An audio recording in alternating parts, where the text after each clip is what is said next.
Ассаламу алейкум, достор, урматтуу кыргыз элим. Ушул жетим тоо боюнча мен силерге кененирээк маалымат берип коюуну туура көрдүм. Себеби мен ошол дал жетим тоо жайгашкан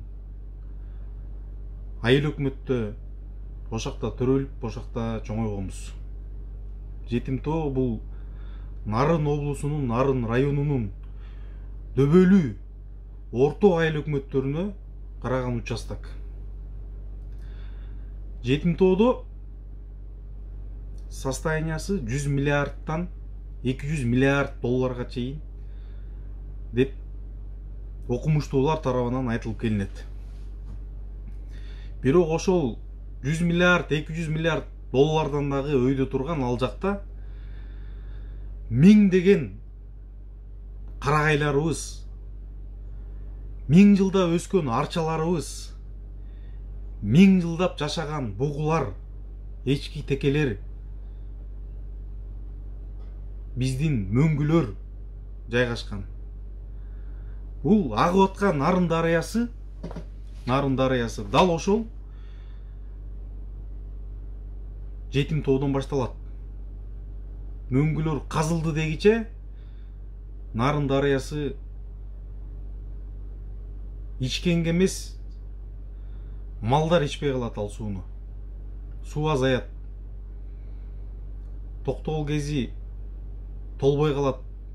Суу тартыштыгы пайда болот. Жана башка көптөгөн катастрофалар болот.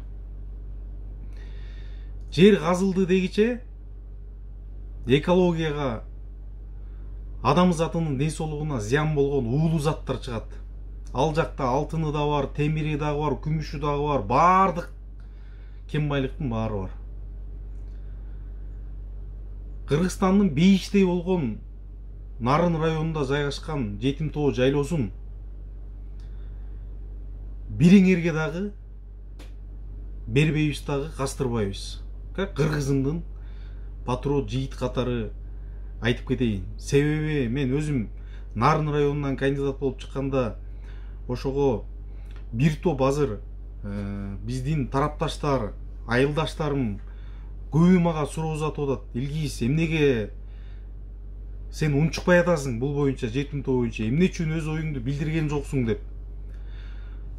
Урматтуу достор, мен баягы жаңы жылга чейин бут тосуп элдин настроениясын бузбайын деп унчукпай келдим.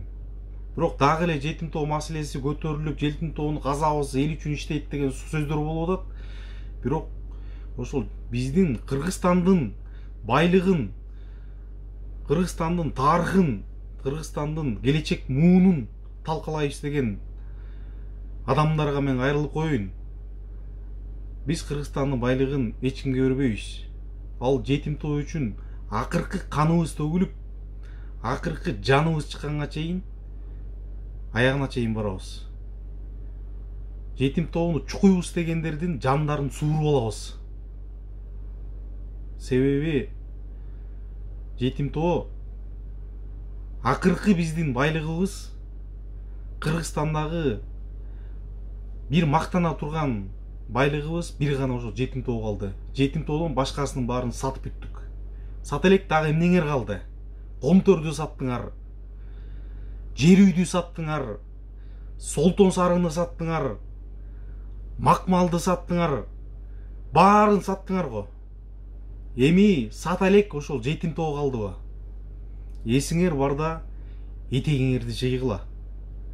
Кытайдын арызын тоону чугуп, зоолорду талкалап, мөңгүлөрдү талкалабай туруп эле тыңыраак өкмөт башчы президент келип, экономиканы көтөрүп, бизнести көтөрүп, Кытайдын арызынан спокойно отуруп койсо болот.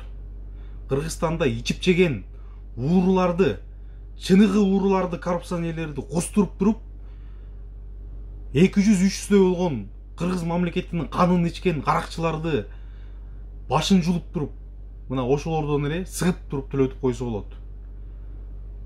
Арам оюңарды токтоткула.